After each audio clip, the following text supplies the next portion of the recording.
So welcome once more. On behalf of the ICF Kenya Charter Chapter, thank you for joining us for this webinar. My name is Lynn Gitahi. I am a leadership coach, and I'm also the ICF Kenya Chapter Membership Director and Secretary. And I'm very glad to be having you here. This session is part of our ongoing celebration of International Coaching Week. So this is the ICF International Coaching Week 2016, which kicked off on Monday. And for us, we have been running a series of webinars, and this is actually our 6th out of 7 of those webinars. As I said, ICW is really a celebration that's led by or initiated by the International Coaching Federation. And its goal is to showcase the impact and possibilities of coaching. So just in case you're here and do not know what that is, just allow me to share that briefly. It happens every year in May, and it brings together coaches, leaders, organizations, and the general public through a variety of events.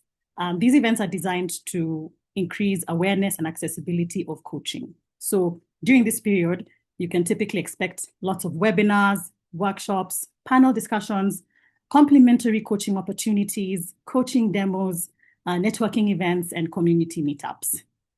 It's an opportunity for people to experience coaching firsthand, to learn from experts, and just to see how coaching can inspire growth, transformational change in both the personal and the professional spaces. And this year, our theme has been Inspire, Transform, and Thrive. Throughout this week, we had hosted Lunch and Learn webinars, as you can see on your screen. Those are the various discussions we had, exploring how coaching is shaping leadership, organizations, education, and communities. We had rich discussions on team coaching, on educators as coach, on DEIB, on coaching the next generation, that's the adolescents and the young adults, and how public speaking and coaching impacts leaders. So today we're turning our attention to tech. And on Monday, we'll be turning our attention to leadership in organizations. If you missed any of the sessions, not to worry, please do look out for recordings I will be sharing throughout the coming week. So you might want to follow us on LinkedIn and you'll be able to catch that. So while today we'll be speaking on tech, allow me to just briefly mention that we will not be done yet. Yes, International Coaching Week is about to wrap up, but for us, it will spill into the coming week. And we have a very exciting session on Beyond Management, coaching as the new leadership standard. And we will have none other than Abraham Ogenge, who will be speaking to us. And it's a conversation I do not believe you want to miss as we explore what leader as coach looks like at a high level in business. So feel free to register using the link that will be shared in the chat. Allow me to share that just a little bit later, but look out for that. As well, next week, we will be having the International Coaching Week Summit at Strathmore Business School, or in conjunction with SBS. This is on Wednesday, 20th. If you are able to make it, join us for an interesting discussion on beyond training, driving real performance through coaching. So there is no cost to attend, but the spaces are limited. So you must register for this. Registration is required. And again, allow me to share that link shortly after this. So just have a look out on the chat for that. All right, before we begin, very quick housekeeping. The session is currently being recorded with the intention of being able to share it on YouTube. So please do be aware of that. Do keep your microphones muted unless you're invited to speak when you're answering a question or asking one. But even then, would appreciate to have you join us into the room. So if your bandwidth allows, feel free to turn your camera on so we could see you. And if you have questions or comments during the session, please feel free to drop them in the chat. We will occasionally pause and look at the questions and address them. But then we'll also have a Q&A session at the end, and we'll also address them at that time. We aim to wrap up in time with some time given to Q&A. So stick around up until the top of the hour. Okay, with that said, because you did not come to listen to me, it's my pleasure to introduce the speaker of the day. We're honored to be joined by Lucy Munga. Lucy is the CEO of Amara Capital Limited and one of East Africa's leading business transformation coaches. She has 30 years of experience spanning Big Four advisory, Pan-African banking, technology, risk, cybersecurity, and entrepreneurship across 3 continents.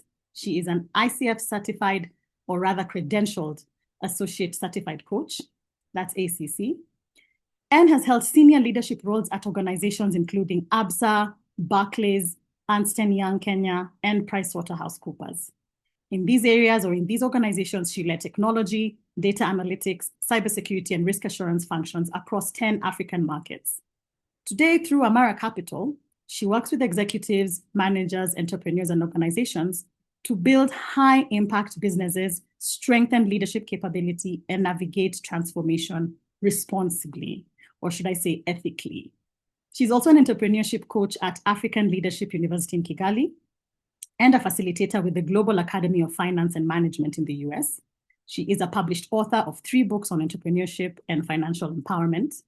And what makes today's conversation especially exciting is that Lucy sits at the intersection of leadership, of governance, of coaching, and emerging technology. And that makes her the perfect person to guide us through the conversation on human-centered AI. With that said, please give a warm welcome, or join me in giving a warm welcome to Lucy Munga. Lucy, karibu sana. Again, for my non-Kenyan speakers, karibu sana is feel very welcomed.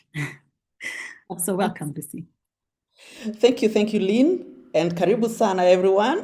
Let me take from where you just left. I'm super excited to be here with you all, just to speak about a topic that is very close to my heart, something that I usually speak to a lot of people, write articles about. In fact, if you follow me on LinkedIn, Lucy Munga, everywhere. On LinkedIn specifically, you'll find the articles that I usually write on AI, on leadership, on entrepreneurship, because those are 3 topics that are really resonate very well with what I do on a daily basis. So without further ado, I want to display my screen so that we can start. Okay, human-centered AI, how HR and coaches can drive ethical, high-impact transformation. The future of work is not about choosing between human and AI, it's about leading their integration with intention, responsibility, and impact. Wow, big words there, but we are going to break them down slowly by the end of 1 hour. I know you've actually done very well in sparing this 1 hour just to come and listen to me. I feel so honored. And definitely thank you so much, ICF Kenya, for inviting me. So just to start us off, how many people use AI? You can just put a thumbs up if you use AI in whatever manner. Thumbs up. We don't use AI. The truth is, we all use AI because it doesn't matter whether you're searching for something on Facebook, Instagram, or wherever you're searching, and you keep getting recommendations of the things that you're searching. Artificial intelligence is at play at that point. So AI is here with us, whether we intentionally want to use it or not, we are using it. Before I go ahead, yesterday I was with the ACCA, speaking about AI for finance, and it was such an interactive session. We loved it and we enjoyed it. That is why you see this particular screen has a different color, because that's the color I was using yesterday. I've just dragged it in here. And also, as Amara Capital Limited, from that good summary that Lynn has, I don't want to repeat my bio, as CEO of Amara Capital, we have given our response to the Kenya AI Bill 2026. There was an open window of 1 month, which ended early this month, where we were to give our own response to the draft that is currently being discussed at the Senate. And as you can see today, here we are. And yesterday evening, there was a conversation online with a school that I attended for my coach training, that is Coach Masters Academy. And Coach Masters Academy is in Singapore, the real Singapore, right? The real one on the map. So, and that is where I attended. So if you're looking for, to become a coach, it's a good place to start. Very good training offered online and definitely at the comfort of your desk. So that is just a summary of where I'm coming from. And now for today's session, we are going to look at what is AI for those who perhaps don't really understand what is AI. Let's just have one or two, definitions here and there, so that we can now start applying that to how it impacts HR in attracting, managing, retaining talent, and how even coaching and HR work together to ensure that institutions have the best of the best of the employees. Because sometimes we get the best talent, but why is it that they don't deliver as we expect? Perhaps the coaching and the HR are not integrated as they should. And perhaps that is what we need to be having a conversation about, and how this can come together to ensure that it is seamlessly working and delivering as expected, to ensure that institutions have a better retention, attract the best talent, and manage people and even grow people. We have Gen Zs who have no patience at all. And perhaps the conversation today is what will trigger that important conversation on how can we actually retain them. They're coming in within 1 week, 1 month, within 6 months. They are walked away or they are disgruntled, and they're talking about mental health.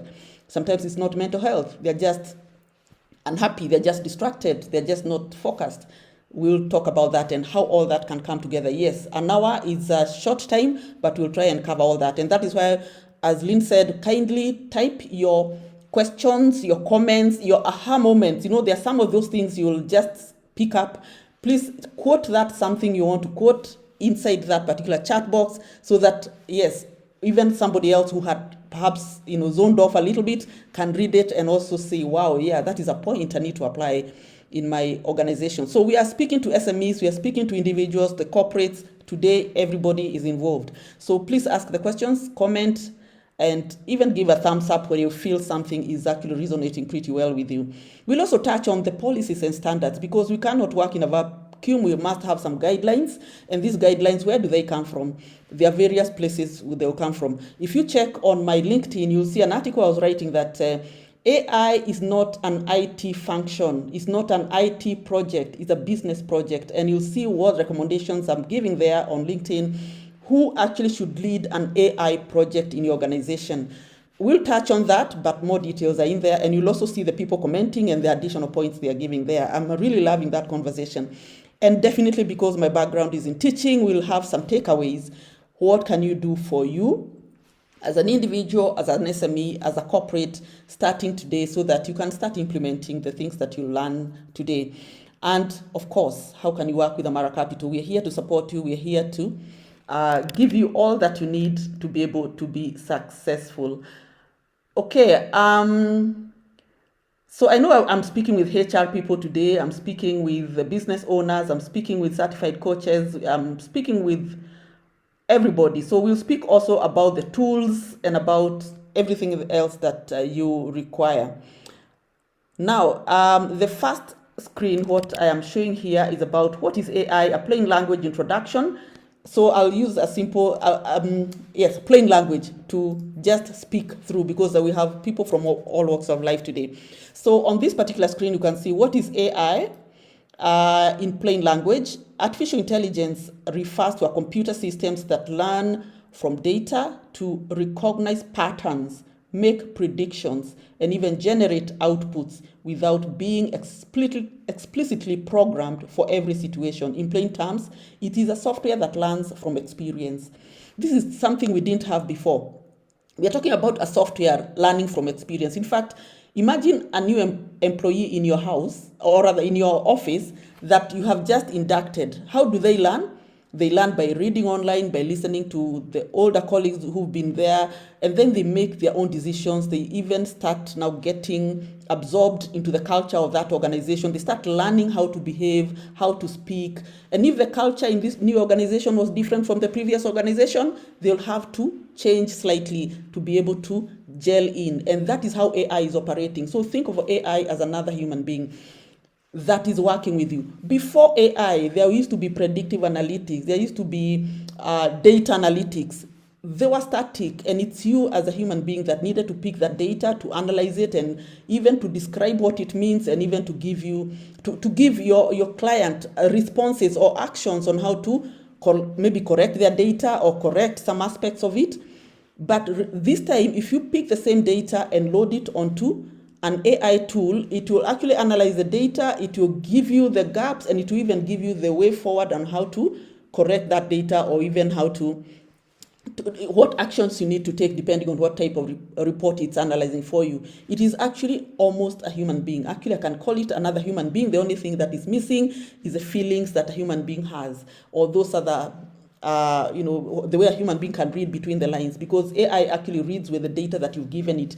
So it's kind of learning your patterns and the way you're doing things from the things that you've loaded on those servers. So there are three definitions here. Machine learning learns from data patterns used in emails, right? Because you can give it an email. So we're saying machine learning is the engine behind most of what you already call AI. Your email spam filter learned from junk mail looks, like from millions of examples. A CV screening tool learns from what good candidate looks like from a historical hire. So if you've been biased in the past, and you have actually been hiring people based on certain criteria, it's actually learning, and it's using the same thing. The problem, and we will come back to this, is that your historical data for hiring may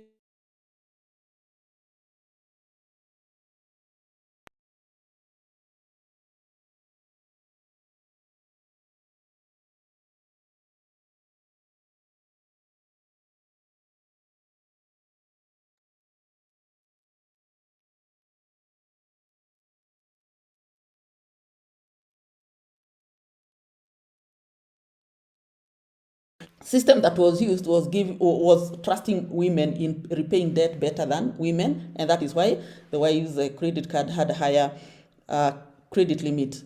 So I saw some internet thing. I hope you can hear me.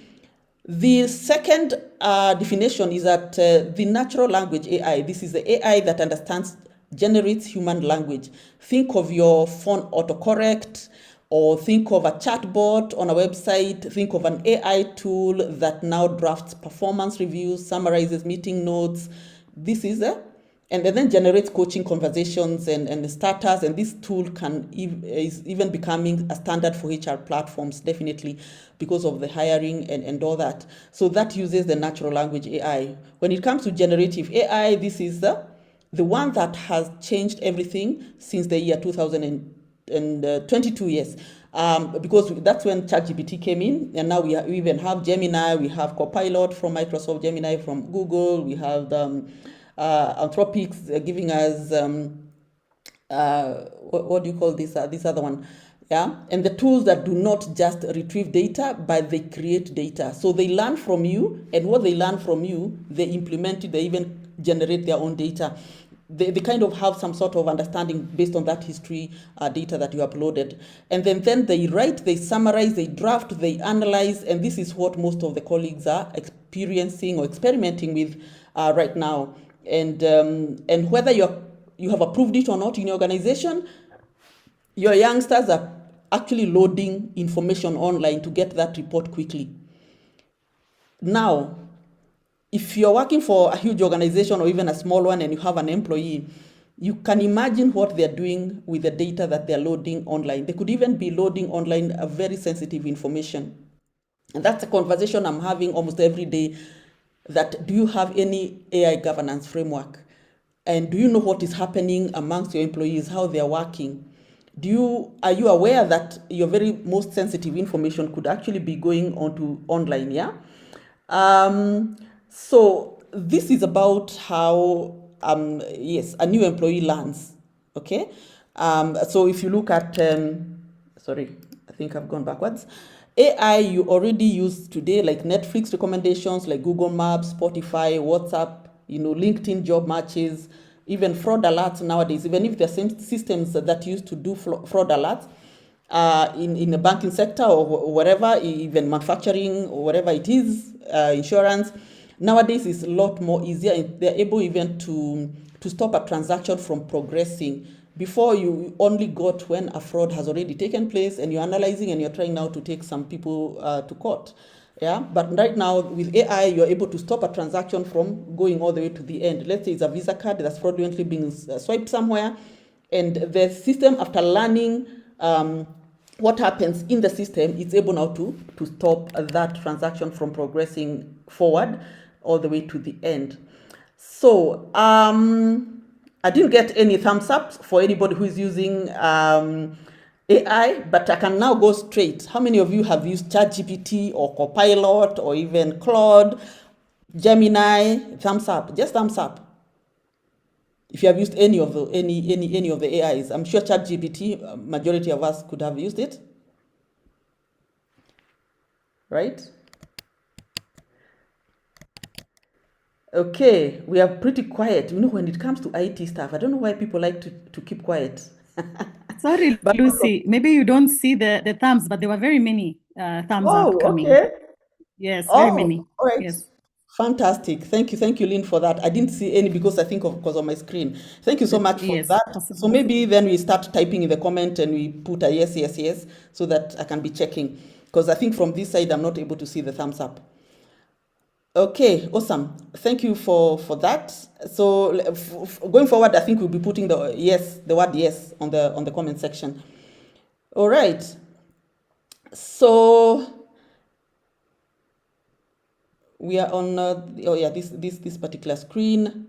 I wanted to talk about yes. So how does then AI learn from you? First of all, you input or feed thousands of examples or data into a system, and then from there, the AI finds the patterns, and it's learning from the patterns. And then from there, it starts checking and against new examples. Because, for example, maybe I'm writing a report on maybe a financial report. Somebody else is writing a similar financial report and somebody else the same. So with all this information, remember all these servers are the same and they're sitting somewhere outside your jurisdiction. Yeah. In fact, that's a conversation I had with the accountants yesterday and the finance professionals. Who actually is liable if things go wrong with your Claude that your organization has been relying on to write their AI tools and to be able to rely with the results. If anything went wrong, if actually all those Claude and Geminis and ChatGPTs shut one day and for the last 2 years you've been used to it, who is liable? Who is actually who would you sue if you had to sue somebody for something going wrong? So yeah, but that's something we'll also touch on. Yeah. So after it learns, then from there it makes predictions and generates output from what it is learning. So the more you feed information, the more it learns from you. In fact, when you start using, let's say one of them, let's say ChatGPT, you've been writing, you've been asking questions, you've been asking for it to draft this and that, it starts learning the language you use, whether it's English or UK or American, or how you phrase your words, how you phrase your statements, the kind of quotes that you put in there, the way you like your reports and everything. In fact, I must say this particular presentation that you have on your screen, it's done using an AI. And in particular, it's done using Claude, right? So it does everything for you, so long as you give it the correct prompt. And I'm sure for those you've heard about prompting, it's other things that we train in our sessions. And the more specific a prompt is, the better for you, so you get the best result. Because what happens with AI is that if you give it minimal information, it will guess the rest based on what it has learned, that those people who ask such questions, the kind of results they're expecting. And you don't want that guesswork. So prompting is a very, very, very key thing to do, and very, very important for you to get the results that you're looking for. And then from there, as you interact with it, it improves over time. So the moment you start working on it, you may be getting errors, it may be gibberish, it might even be calling you Susan and yet you're Lucy. It might be doing stuff, yeah? But as you keep working on it, it keeps learning and improving as you go along. And by the way, as I go along, I'll keep checking the chat So keep writing there your aha moments, your questions, your comments, your one word takeaway, whatever it is you want to type there, so that it can be, this session can be as interactive as possible.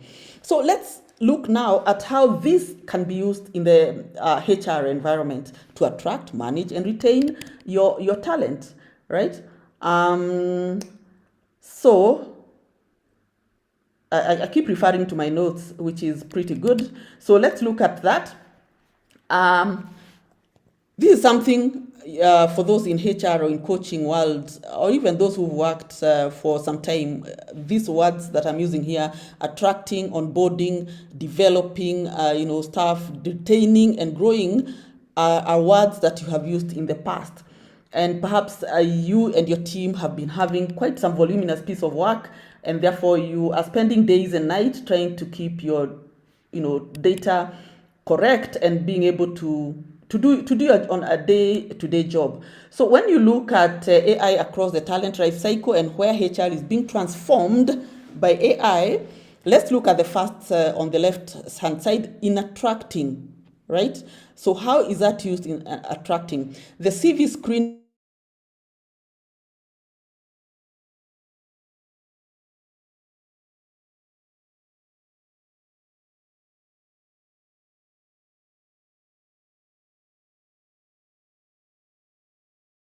right? So it, depending on how you have trained your AI, somebody could be having very high credentials, master's, PhD, whatever. But then if you have trained it to only check on skills, somebody who has well-written skills becomes a better candidate than the one who is even qualified. So it depends on how you train that system. Yeah, it can even reduce unconscious bias, but only if the tool has been trained with diverse data.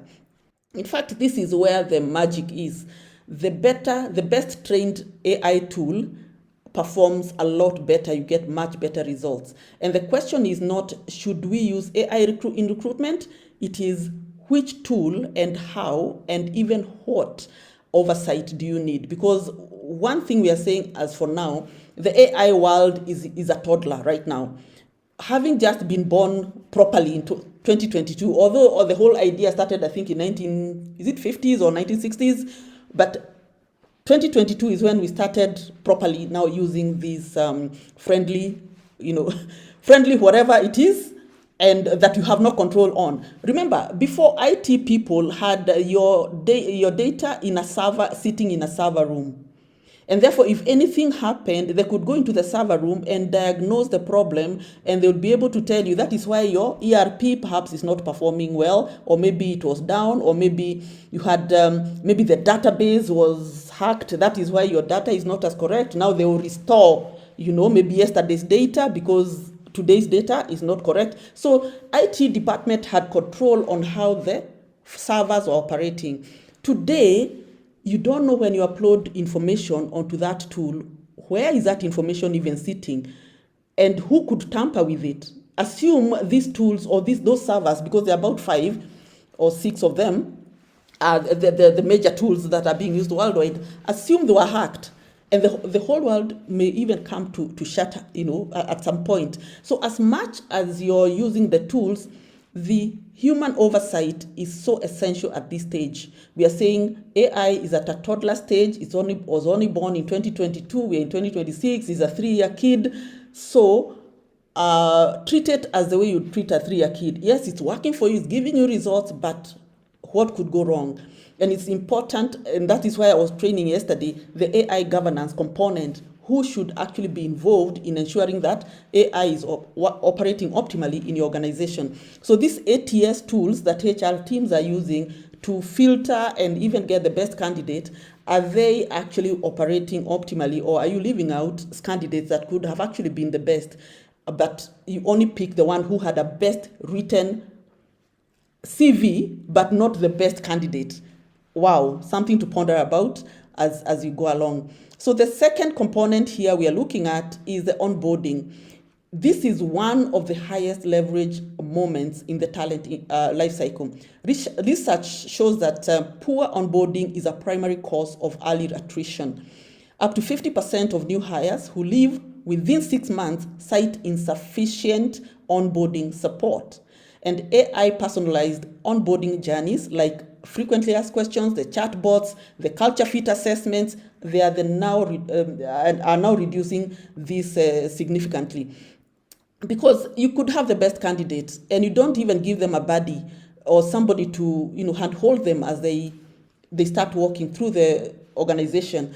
And sometimes, yes, I know of a certain institution where when you get in, and especially on senior levels, there are always some people trying to fight you, find out who you are, gossip, and before even you get to know 2-3 people in their department, there's a whole story built about you. So those kind of cultures, somehow they kind of making these Gen Zs actually walk away, because they have no patience.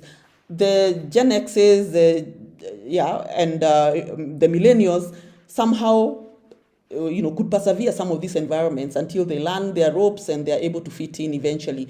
Gen Zs have no patience, and that's why there is a high turnover of as they go on. So that part of the culture fit assessment, pretty important. And the role readiness as well. Yes, you could have the most qualified and everything, but maybe with the same skill in your organization, things are happening differently. So how does AI actually help in that? What is happening is that when you onboard a new employee, the AI itself is able to customize the onboarding process, whereby it forwards to you what you need.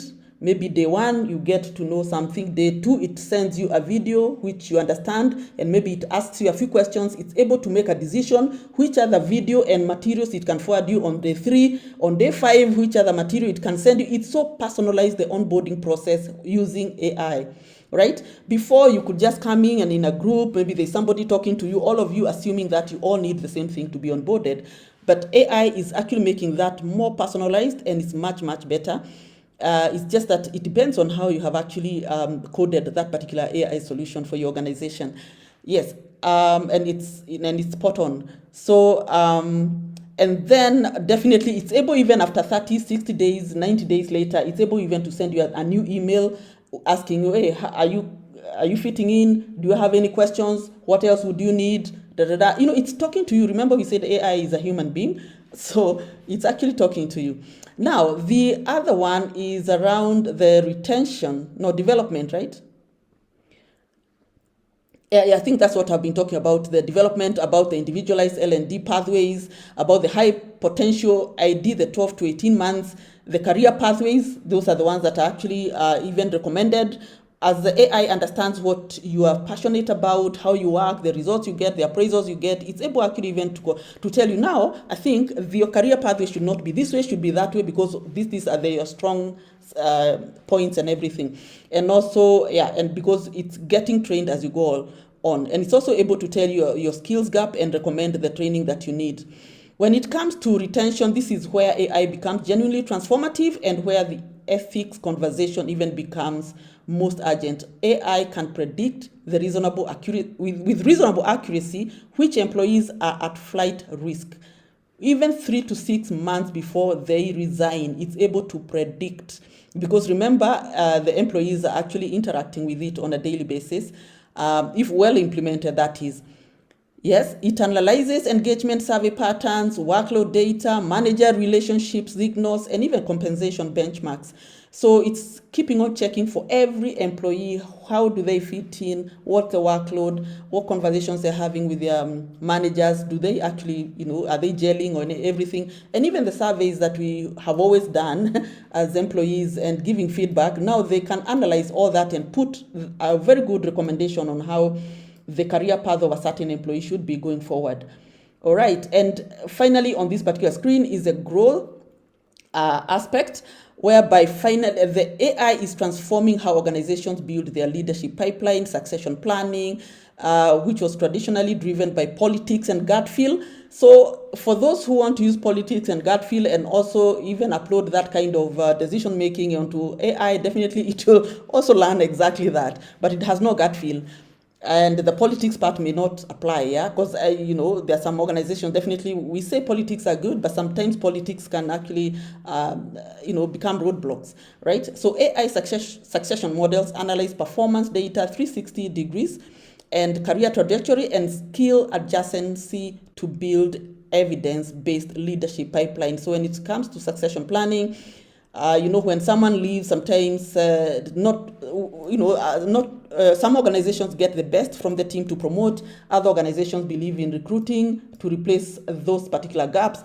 So the AI will learn exactly that it will even warn you, now it's time to recruit another leader, because that is the history of that organization. So the question I have here, which of these 5 stages is most relevant to your challenges in your organization that is facing right now? Maybe you can just write one word: attract. Maybe you're having a challenge there in your organization. On board, maybe you have that. I don't know what you have. Is it retention, or is it grow and succession planning? Succession, oops, my S's and everything are going haywire. All right, so yes, keep typing as you go on. I'm trying to check here. Lydia is saying natural language AI is even being trained to speak local languages. Oh yes, I spoke to even ChatGPT in my local language and it responded to me successfully. So I was so excited about it. So please, let's continue typing in the comment section what you're taking away, what questions that you have, and I have one response. Maureen is saying succession planning is the biggest pain point and which needs to be addressed. Let's have one or two more. Which other one would you want? So which of this one is most relevant to the challenges that your organization is facing right now? Yeah. So we can go ahead. I'm sure we'll keep, I only have one response here, but we can still go ahead as you take the notes. All right. So let's look at the business case right here. You may want, as a HR person in your organization, to request for funding so that you can deploy some AI tools additional to your organization to be able to help you with your work. What is the business case? That is one question you'll be asked by your MD or whoever is funding that. If we look at the business, what AI in HR actually delivers, those are the things that you need to put in your business case. Okay, so the first one is that the 50% time to hire. So IBM's Smarter Workforce Institute found that AI-assisted recruitment screening reduces time to hire by 50%. So you can imagine the reduction on cost of hiring. So that is one. And your competitor with AI screening has already contacted your ideal candidate by the time your manual process reaches the shortlist stage. So that is one point you need to put there and say the reason why you need to have AI assisting you in whatever you're doing. Number 2, LinkedIn Global Talent Trends report found that skills-based AI matching improves the quality of hire by 30%. So this is not just faster, but better quality of hire. So the person who joins is a stronger fit for the role. Because sometimes when we rely on the CVs and we use the AI to check the CVs, is the best written CV that wins, not the best person. So the quality of the human being, where actually we are supposed to be bridging the gap, somehow the AI falls short there. Right? The third point is about that when AI flight risk signals are combined with targeted coaching interventions, organizations report a reduction of 20 to 40% in attrition rate. Yeah, and this is the return on combining AI intelligence and human coaching, because definitely when AI, because we said it predicts even 3 to 6 months before somebody quits, a coach who is sitting somewhere within the organization or even the contracted coach would come in very quickly to have a conversation with with those people who look like they could quit anytime. And these predictions are good. But one caveat here is, if employees start sensing that you're collecting data on them without their knowledge, sometimes the place becomes psychologically unsafe, right? We want a safe, psychologically safe environments where employees can feel like, yes, these conversations we are having, they're not being put somewhere, or, they're confidential.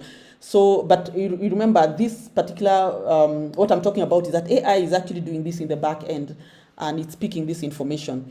The other one is that 87% talent shortage gap by 2030 across major economies, as predicted by the Corn Ferry Project. This is an American management consulting firm founded in 1969, yeah?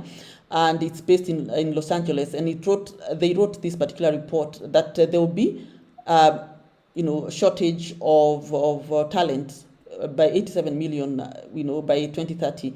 And the organizations that win the talent war will be those that use AI to identify, develop, and retain their best people, rather than constantly recruiting from ever-shrinking pool. So what we're saying here is that if we use AI as a tool to help us make our jobs better, retain our employees, and okay, today we're talking about HR and all that, but even beyond that, on finance, beyond that, in marketing, in supply chain, if we use it intelligently, what we are saying is that we will have better and more intelligent conversations with the new talent. And the new talent going forward is not to do the menial task of running through an Excel sheet and trying to put the reports on an Excel sheet.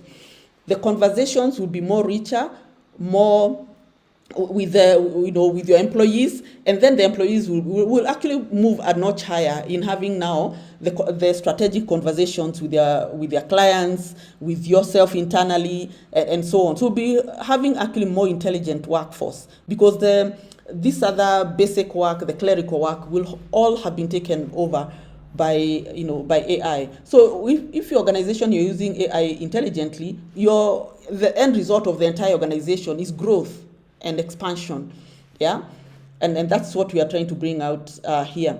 The other item is about the 1.3 trillion disengagement cost. This is a research done by Gallup in 2024.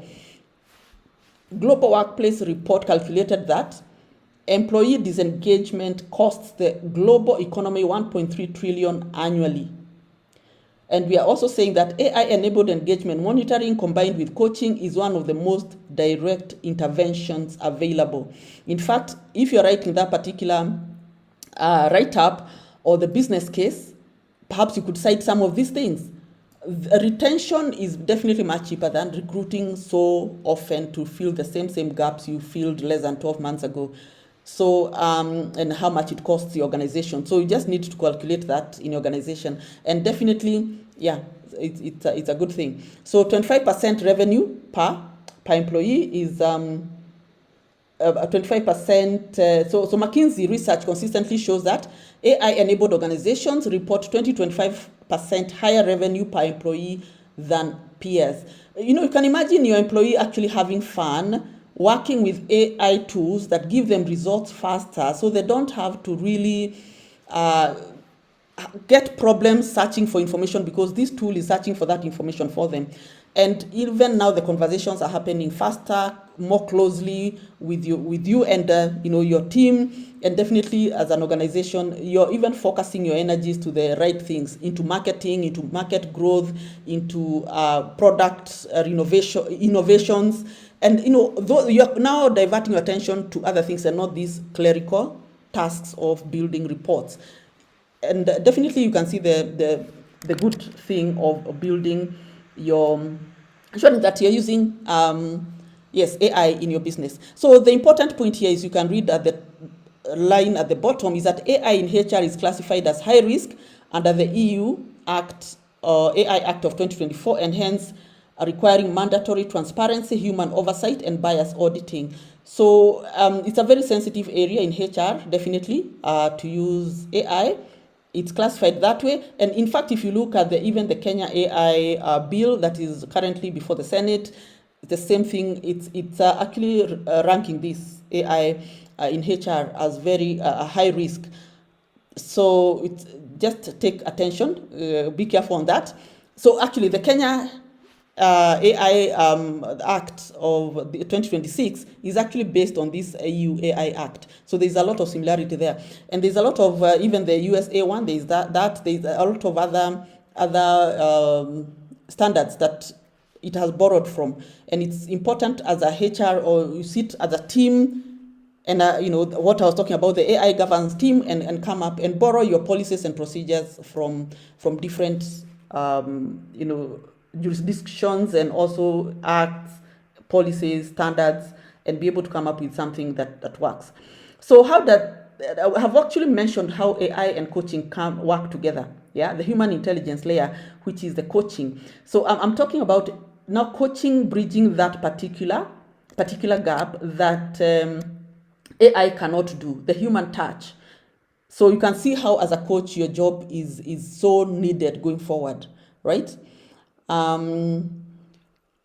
So because AI is not enough, and the organization that realize the greatest returns are those that have human intelligence layer working alongside the artificial intelligence. And that human layer we are talking about is actually coaching. And this is actually a phrase that I want you to remember as we go along. It tells you that what is happening. Coaching determines what people do about it, while HR and AI, what it does is to collect that data and information. But how that data is used and the effect it has in an organization is the coaching part that comes in to play a significant part over there. Okay, now let's move on to this slide, how coaching and AI work together. So that definitely now here we see how we are going to work with our team members. Okay, if you look at the left hand side, we Sorry, have. Lucy. Uh-huh. Sorry, this is Lynn. I was raising my hand. Just a note that time is so close, but because I think the content you have is probably very valuable, I just want to notify our audience that we will likely go over time, perhaps by about, did you say 15 to 20 minutes, Lucy? Actually, 15 would be enough because I'm just about to finish. That's okay, but because we don't want to rush some of these things, just letting them know. So bear with us. Thank you. Okay, thank you. Yes, and if the questions can come straight as well on the chat so that we can quickly close on the questions as well, that would be great. And thanks, Lee.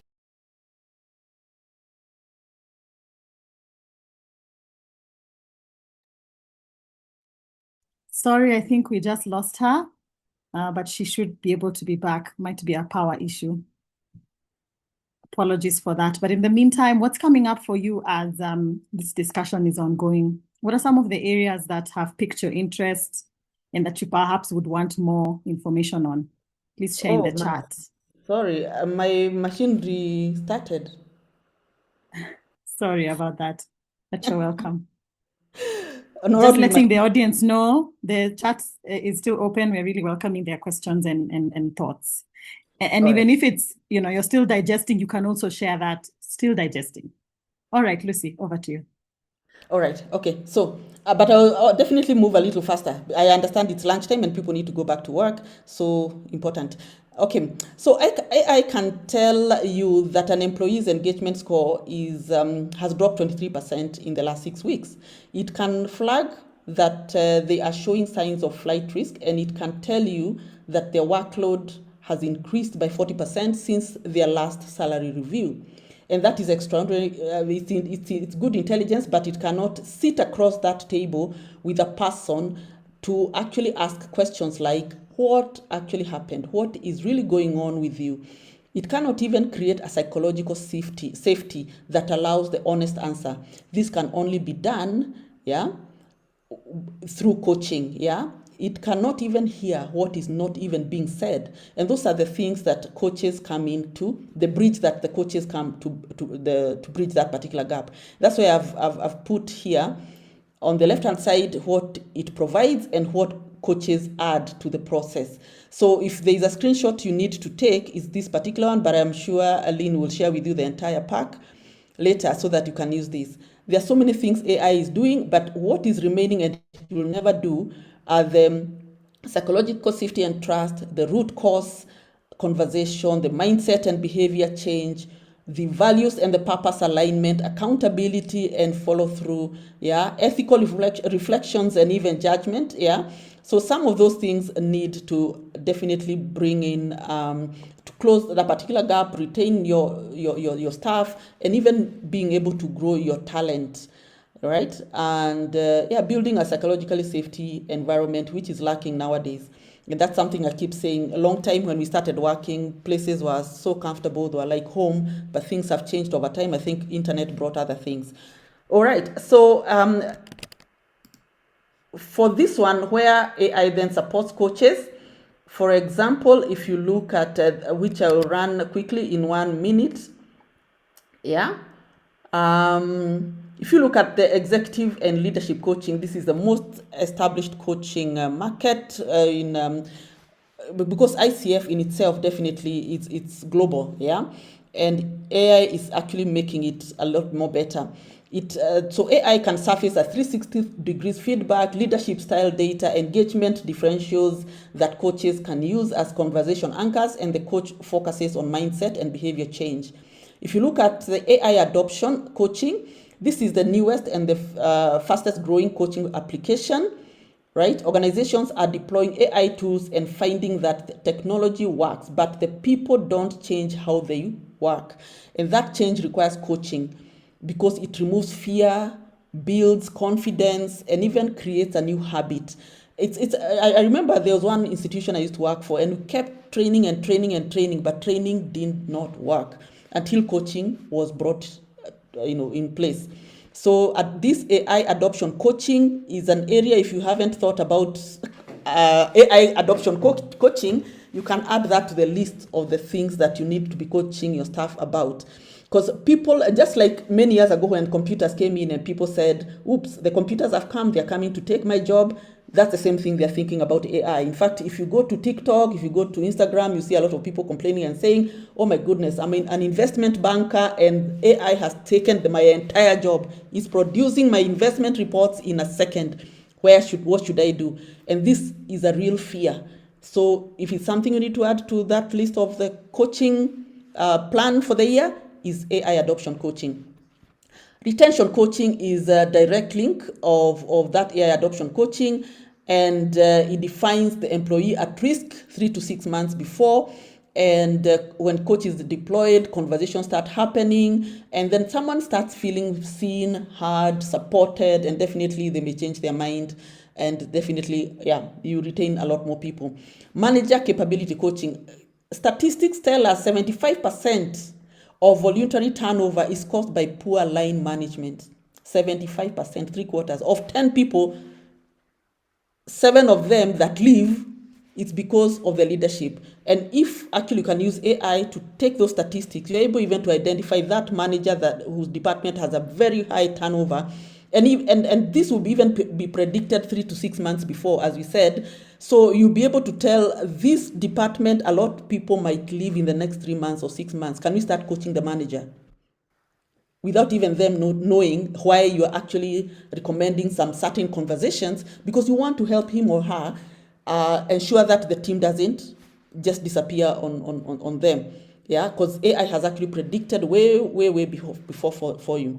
The other one is about career and development, because AI is mapping the possibilities. The coach explores the motivation, and this combination with the data plus the meaning produces career conversations that are both realistic and deeply personal. Most organizations actually use the information they are given by the manager about a certain human being. And maybe that manager, if that manager was actually not fit for the role, might actually be having very biased information.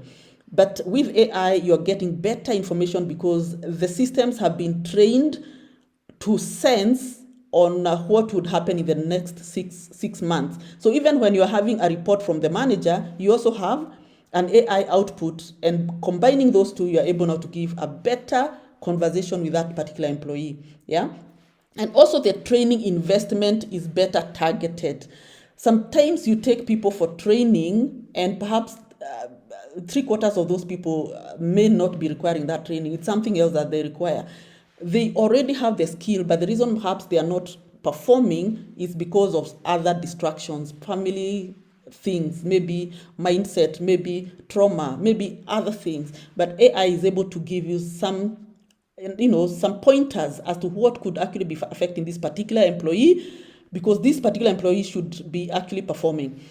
It's actually HR, AI is extremely important in the HR environment. When it comes to ethics and AI coaching, it's increasingly in demand, and organizations need coaches who can facilitate the human conversations around ethical AI. What value should guide our AI decisions, and what is accountable when AI gets it wrong? Who is accountable when the AI gets it wrong, and how do we even build a culture where people raise concerns about AI rather than comply silently? Yes, if you have a safe environment, people will not just be using the AI tool that is even working wrong and they know the results are bad. They'll actually give feedback and say, can we train this AI much better, feed it with more information so that it can give us a better output. So so those are some of the things, and I'm sure you're writing notes as we go along. I just hope, yes, and I don't want to go into so much detail, but I wanted to also mention on this. I'm sure I have talked about some of this in earlier, as I talked about, that AI is not perfect at the moment. It's a toddler, and it can actually have an algorithm bias. It can actually, the data privacy issue, they're passing employee data and coachee notes or HR records into AI can actually be not aligned with various GDPR and the POPIA and the Kenya Data Protection Act. So those are some of the awareness sessions that you need to create in your organization. And also surveillance and trust erosion. And I think I mentioned about this. If employees start thinking that you're using AI to actually pick information from them so that you can use them for later, it's good to be open and say how much of that information is being picked for use later, so that they feel comfortable. They don't feel like they're being spied on. When AI hallucinates and gives you junk, oversight is pretty important, because somebody is accountable somewhere, and there's a policy somewhere that will actually come in eventually. The regulator definitely in the near future, when the AI Act in Kenya is passed, they will, or even in other countries, because I know Uganda has, and some few countries in Africa, they will, even in South Africa, I think they do. So in future, the regulator will come and you must be able to explain how did that AI tool work in detail, and why did you get this result? Assume an employee went and sued you and said it's your AI tool that did this and that's why you gave them a PIP, and that is why you have actually gotten rid of them. The AI tool is the one that has a problem. How would you as a HR explain to a court of law how you used AI, and was your client aware? If it's a customer or a supplier also who have sued you, would you be able to explain in detail what happened? So what governance structures have you put in place to ensure that when this negative or incorrect output comes out, you're able to explain yourself properly to anybody who asks any question? So as we actually adopt AI, let's do it in a step at a time, I know AI is moving too fast, and it's seen that we are moving a little bit slower, but you're better safe than sorry. Just keep a step forward, but slowly and sure. And it's good actually to bring in a support from experts out there to be able to adopt what you can. It's just like chewing food. It's one spoon at a time. It's not the entire plate at a go. So slowly by slowly. Over-reliance and de-skilling. So in future, assume your employees are now over-relying on these AI tools. The component we call institutional memory is eroded. There is absolutely nothing. So this 2026, by 2030, your team has been relying on AI tools. Nobody remembers anything, because by the click of the button, they're able to get everything. Now, assume the whole AI now crumbles. It's no longer there, because something I was watching somewhere, it was saying the investments as per this year is $300 trillion into the AI, whatever, and the investors are starting to complain because the returns are already only around $5 trillion. And some of them are even thinking of pulling out. So what are we saying? We are saying, if let's say 5 years to come, actually what we were seeing like AI taking over, it doesn't take over, because the infrastructure, because like now the Chinese are even putting servers under the sea so that the cooling system works under the ocean. I don't know, somewhere in California, there's no water anymore because, the data centers are chewing everything. In Kenya, I think we were trying to do that Microsoft one, but then the whole project has been put on hold because of various factors, the energy factors, the water factors, and whatever factors, the ESG component in itself, the carbon credit problems, issues. So if all this, the entire project crumbles and is put on hold and we say we'll restart it in 2050, yet the institutional memory has already been eroded, how will you bounce back as an institution? That's a question I'm trying to put here, and I'm not scaring anybody. Anyway, I'm just putting that there. Please write notes. It's a conversation we can have more and more as we go along. And the last one is coaching confidentiality, and I think I mentioned about that. AI-powered coaching tools or platforms may store, analyze, or even share session data in ways that breach coaching ethics and professional confidentiality obligations. So if you look at our ICF code of ethics, if you look at the HR policies and procedures in your organization, or people and culture, if you look at the international policies and procedures, the ones we are aligned in, if you're in the European community or union, the EU, then you need to comply here and there. So how compliant are we? How is the data privacy, and so on. So these are conversations we can have over and over again. And what I would send you today to do is look at this EU Act, right, of 2024. Look at this OECD AI principles. They're all there. You can Google the GDPR with the UK, the EU one, and so on. Look at the ISO 42001 of 2023, which gives proper guidelines on how you can implement some of these ethics, governance, and the risk, how to can manage those risks. This is a very beautiful standard. I recommend it, International AI Management Standard. You can also look at many others like the UNESCO and, of course, our ICF Code of Ethics. Definitely, there are some confidentiality obligations that apply on data, including AI processed session data. So those are some of the things that I would recommend that you look at.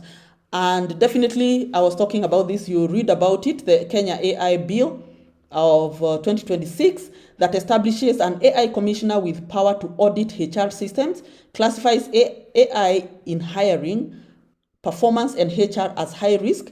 High risk AI must conduct risk, human rights impact assessment before deployment, ensure transparency, traceability, and explainability of AI decisions, comply with Kenya Data Protection Act and obtain consent of personal data, ensure robustness and human oversight, no automated final decisions. In fact, where you're asked, like for example, to have independent opinion.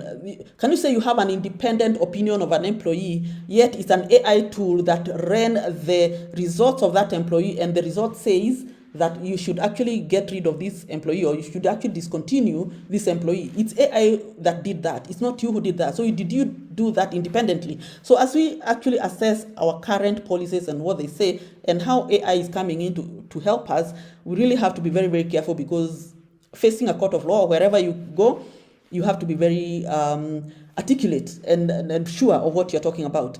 And then also promote AI literacy and capacity building. So how are you going to start that? Because that is the starting point, creating awareness in your organization. So for the next step, just try any AI tool, check out your current AI tool usage against your organization, have one honest conversation with your team, and then go and read your the ICF position, the AI acts that we have, the coaching ethics. Then the next month, conduct a basic AI readiness review, see whether the organization can start adopting, identify why AI already touches your people decisions, review the Kenya AI Bill Act, or if you're from another country, because I saw there are a few from a different country, just find out whether you have any bill or whether you have the act already passed. Develop and update your AI acceptable use policy, and finally, commission an AI bias audit once you have done the groundwork, and then launch the literacy program, and then start aligning with various policies and standards, and engage with specialists to partner with you on ethical AI strategy and compliance. So we can work with Amara because we can help you with the literacy training, with AI strategy, with ethics and governance, compliance advisory, coaching programs, and executive briefing.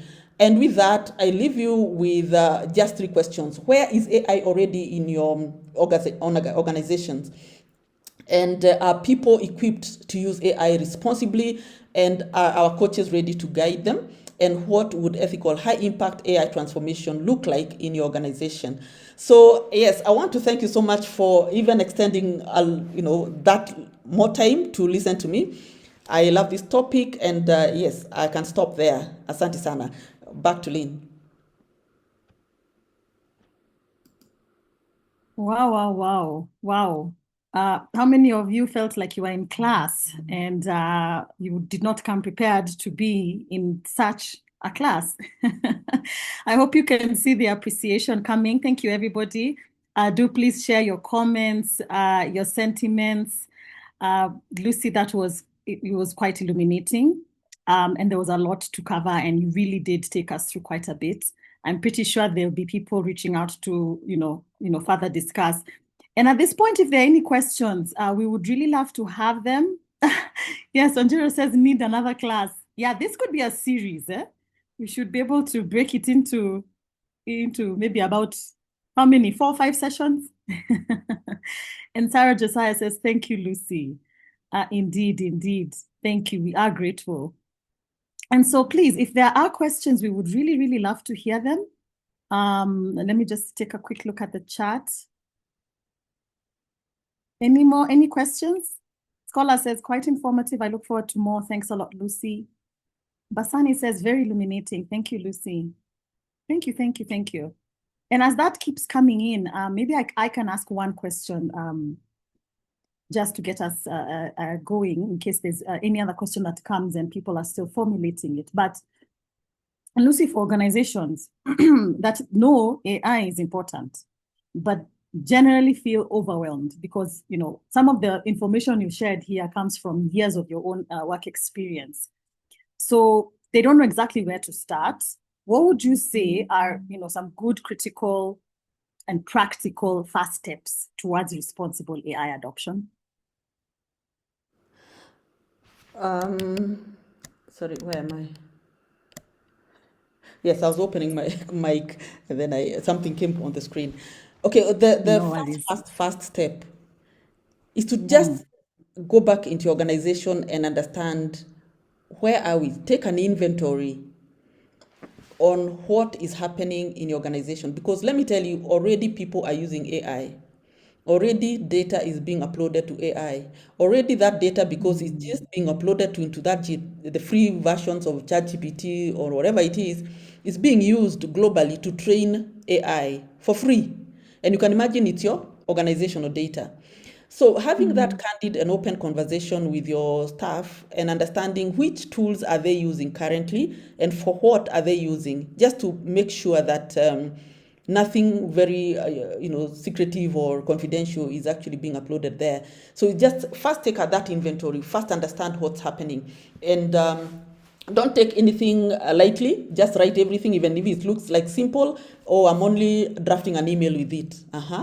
Just write that, drafting emails, I'm doing, yes. And once you do that, maybe then the next thing is, how do we then start bringing in some restrictions so that people are aware of the good part of AI and the risks associated with use of AI. So how do we then start creating that particular awareness? That would be step two. Yeah. Wonderful. Thank you. Thank you for that. I had missed a question in the comments by Basani. Allow me to read it out. Basani says, I'm in supply chain planning and AI, e.g. machine learning, is an essential capability and fits perfectly in that space. But applying AI in people leadership beyond the administrative type of work, such as CV screening, seems quite a stretch, e.g. coaching an employee for hidden and difficult mindset shifts, etc. Does AI not pose a threat of restricting natural interfaces between people in such instances? If one is to adopt AI in HR, is there some kind of a maturity assessment one can use to have better clarity on what a typical journey looks like? Wow, those are many questions in one, I can see. First of all, AI is already in use. The ATS systems that are used for screening CVs already, that has been happening over and over. They're already there, so it's happening. And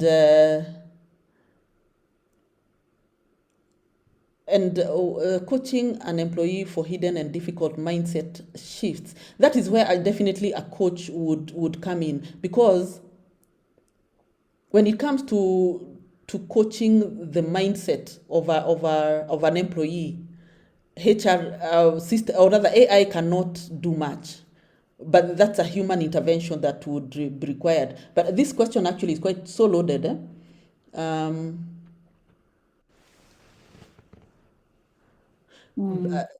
AI in people leadership beyond the administrative type of work, CV screening, and all that.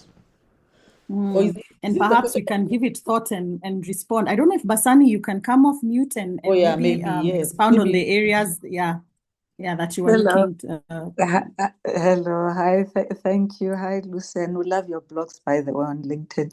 Sorry for the loaded question, but my core question is exactly around the role of AR in human interactions, beyond the administrative stuff. So that's Oh. the core of my question, just around that. But I'm also interested to understand, broadly speaking, what does the journey of adopting AI in HR look like? Is there some kind of maturity assessment that's in place with those who have adopted it, to have a sense of what does best in class look like? What does starting out with AI look like, and what's the in between, so that one can have a better sense of how to navigate the journey. I hope that clarifies a bit. Yes, it's much easier when you speak, actually. Okay. Yes. So the first one is about AI in HR. How does that look like? Okay, HR in the past has been working around the human, the facets that I talked about: attracting, onboarding, retention, and you have seen all those stages, majority of which AI can do right now. So what we are advising HR now, the next step is that step higher. Yeah, so everybody now becomes a strategic thinker, an innovator. Even if you're in HR, is strategic thinker, innovator, and somebody that can bridge the gap between the data that AI is giving you and the human being, because the human being has the feelings, has the has moods, has temperaments, has those things that AI will not be able to do, has those trauma things that also, do they actually need therapy? Do they need coaching? Do they whatever? Because yes, it has given you the data of how this employee looks like. Then how is this person vis-a-vis this information, and where are the interventions? So that intervention is where now the HR now will come and will bridge the gap. And that is what I kept saying about the coach coming now to have the intervention, because the intervention not that just the coach is there's a HR person, there's a coach, there's a therapist, there's a psychologist, there's a wellness coach, there's the interventions is where now that HR comes in, because majority of the things that used to be done, yes, definitely, even the recommendations AI will recommend, but maybe that recommendation is not the best fit recommendation. When you now have that sit down with that person across the table, you'll definitely now realize actually the way forward is not exactly what AI gave, because AI is just relying on past data and what other actions were taken with somebody with such kind of a performance. Yeah, so it's just that intervention. I hope I've responded to you. And the next question you had asked was, then where does HR start? Is it? Um, yeah, so um well, sort of, but more the whole journey. What does basic look like? What does best in class look like, in the in between? So you okay. don't necessarily have to answer now. You've given us quite a lot. It's a stretch, but I'm interested to understand that as well. Yeah. Yeah, but I feel like I'm feeling excited with that question, and I want to answer it, because Wow. we said AI is a toddler. And even us, we are starting to learn how this toddler is walking. It doesn't walk like us, doesn't bark like us, doesn't think like us. It's just a robust thing that is in a toddler state. We don't even know within 1 year or within 6 months how it will look like. Will it grow to be what shape, what size. So we are working with this toddler, understanding as it works, trying to put some controls and some governance and some procedures in place so that it doesn't become a monster, but it becomes more human, right? So everybody, what I can say, I would not even have an answer for you to say how the best look like. We don't know what best is right now. All we know is we are working with somebody called AI that is sitting somewhere and that is building itself based on the information we are giving it. And we are not giving it as one person. The 8 billion of us is feeding it with information, and it's using that information to grow into some shape, right? Maybe it's getting hands, maybe it's getting 10 legs, maybe it's getting 5 heads, we don't know. But we are working with it slowly by slowly. And as we work with it and as we apply what we learn from it in our organizations, that's why I talked about let's be cautious. Let's step slowly by slowly as we learn, but just be on top of the game. As we grow with it, we are all growing together. And where to start from is definitely that assessment of what's happening in my organization. Am I safe? Is my information secure? Are my employees doing the right thing? Is anybody actually leaking information out there? And also reading, listening, training, and all that, so that we can all grow at par at the same time. I hope we do. It's growing faster than us, but yes, we are doing a catch up as humans, unfortunately, but we are getting somewhere. Wonderful. The toddler is growing faster than a normal human being would, and we're trying to catch up with the toddler. Wonderful. Thank you, Lucy, and thank you so much, Basani, for that question. Let me just quickly look at the chats. Great, thanks, Lucy. I am clear. Wonderful, Basani. We do have one more question, and I'm still cognizant of the time. So maybe before we answer that, Kwame, if you could stay on, we will answer anyone else interested in that, so that we can release everyone else who is on the call and wishes to go.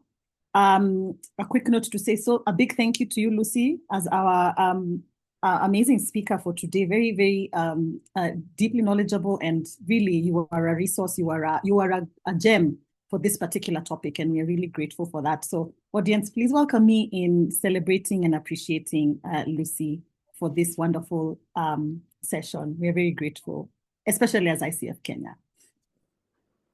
Thank you. And so as we wrap up quickly, just a quick reminder that we still have one more session next week on Monday at 1 p.m. to 2 p.m. We'll be graced by Abraham Ogenge on this nice topic, going beyond management and seeing how coaching can be used as a new leadership standard. So please feel free to register in the link that had been shared in the chat. Also, if you are in Nairobi and you are able to join us, please do come through for International Coaching Week Summit 2026 at Strathmore Business School. Registration link is there. You do have to register to join us. Please come and network. There will be a keynote and a panel and perhaps also a coaching clinic. And so we would love to have you for that. And with that, I want to thank you all so much for joining us today. We're really grateful for this discussion and this session. And with that, I'm happy to release you. But Lucy, if it's okay, you could now come in and respond to Kwame's question. He asks, how do we deal with the real risks associated with loss of institutional knowledge? It's actually a huge risk here, actually. You know, one thing I know about knowledge is it's like riding a bicycle. If you ride a bicycle 1 year and then you stop for 10 years, I don't know when you're starting after 10 years to ride again, how smooth you would be, right? Or swimming, the same thing. So maybe is to ensure, okay, for now the parallel run is good. Whatever report you're getting from AI and you run it in Excel, then the motion, the exercises of your mind continue. Unfortunately or fortunately, I don't know which way to put it, but the young guys that we are now onboarding, bringing in, them, they want a shortcut. So AI is a big thing. They'll just press and move. They won't even want to remember even how the formula looked like. I'm telling you, somewhere along the way, you'll find somebody forgot all the formulas completely. They're all loaded into a machine and they don't work anymore. So what do? I think we just continue learning from each other as we are for now.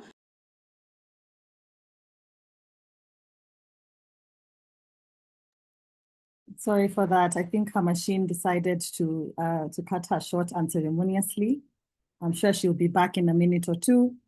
But and I hope for you, Kwame, that she's beginning to make clear a response to that question. Would appreciate if you let us know even with a thumbs up, and we'll give her a moment to see if she can return.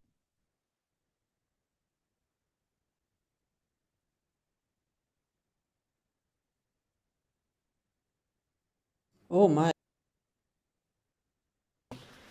I hope you can hear me. Yes, welcome back. Sorry for that.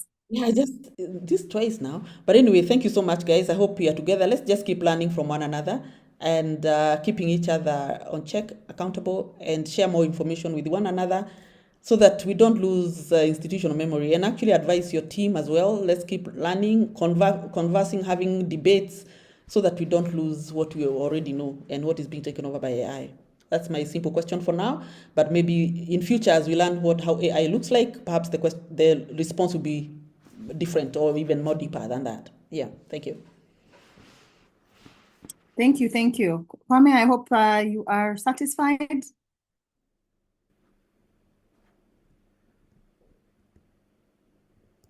Thank you, thank you. We appreciate that.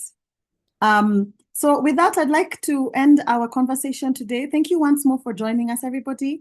If you wish to reach Lucy, I hope you grabbed her contacts, and you can also find her on LinkedIn, Lucy Munga.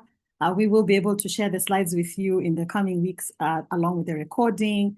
And we hope to see you on Monday for the final ICW webinar series, our Lunch and Learn series. Until then, please have a wonderful rest of your afternoon or day and weekend ahead.